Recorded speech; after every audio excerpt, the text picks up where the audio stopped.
Let's turn to Gaza now. An Israeli official has said his country will consider a permanent end to its offensive in Gaza if Hamas agrees to an initial 60-day ceasefire and disarms.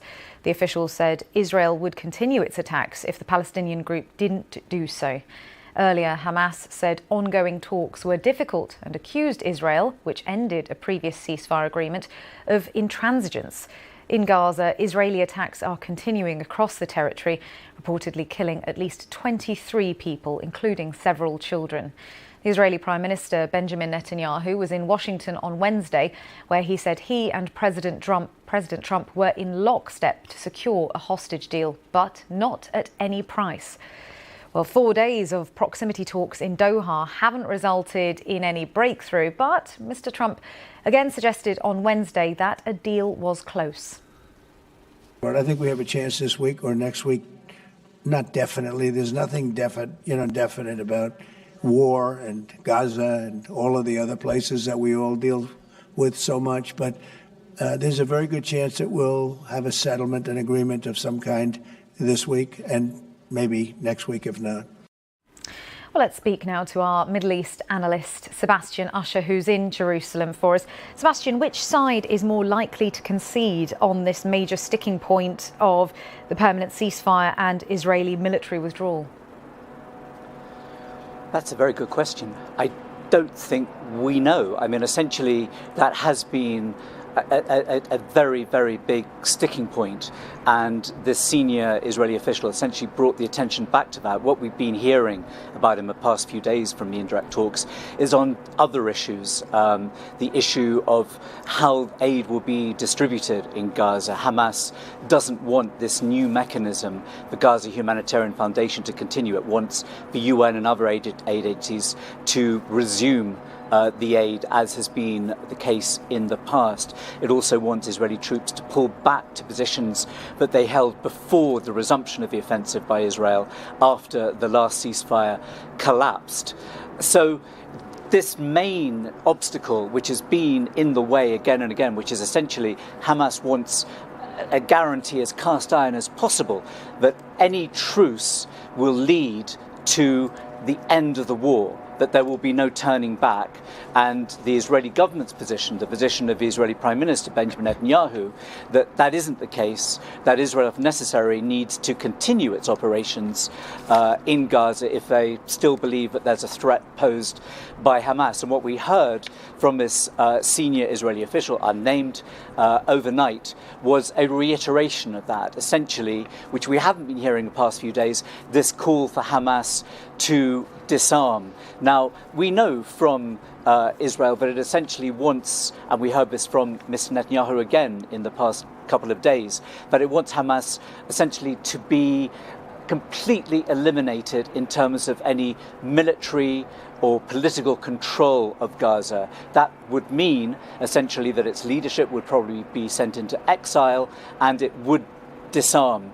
Now, Hamas has come close to saying that before, but it's never gone as far, I think, as Israel wants. Now, it's whether Hamas is ready to accept guarantees put out by President Trump that this ceasefire will lead to a permanent end to the war, whether it accepts Israel's contention that it will very seriously engage with that idea during the 60 days of a ceasefire, and therefore Hamas believes that it should accede to the ceasefire, even if it might only end up being a temporary ceasefire, but it could lead to an end to the war, or whether Hamas digs its heels in again and says that unless it gets that guarantee pretty much at the start of any ceasefire process, then it won't move forward on it.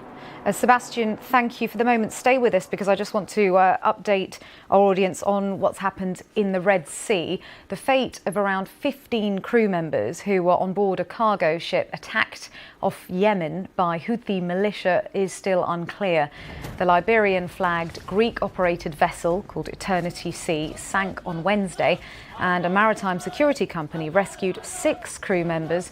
4 others were killed, and Houthis say some crew members are in their hands and getting medical assistance. So let's return to Sebastian Usher now. Sebastian, what more do we know about this?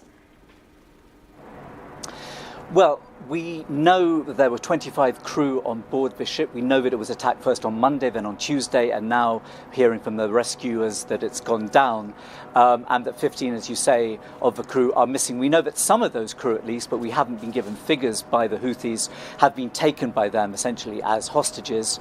We don't know if there are still some who are in the sea. What the rescuers have said is that the 6 crew members that they were able to save had been in the sea for 24 hours, and that they were going to continue the search in the Red Sea until the hours of daylight. This is the second such attack that the Houthis have mounted against a ship in the Red Sea in the past few days. They did so on Sunday against another ship. All of the crew members were rescued from that ship, but this is certainly a new development from the Houthis. There haven't been such attacks on shipping really since the end of last year.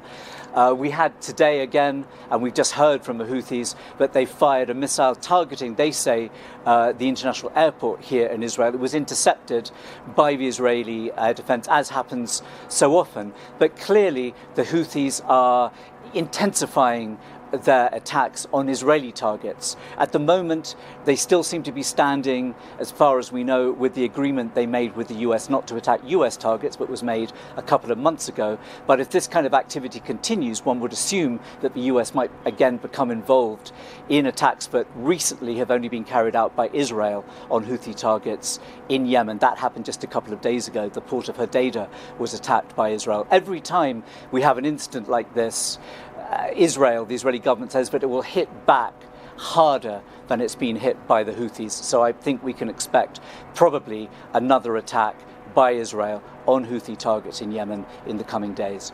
Sebastian, thank you for updating us on those developments and on Gaza ceasefire talks. That's our Middle East analyst, Sebastian Usher, live in Jerusalem for us.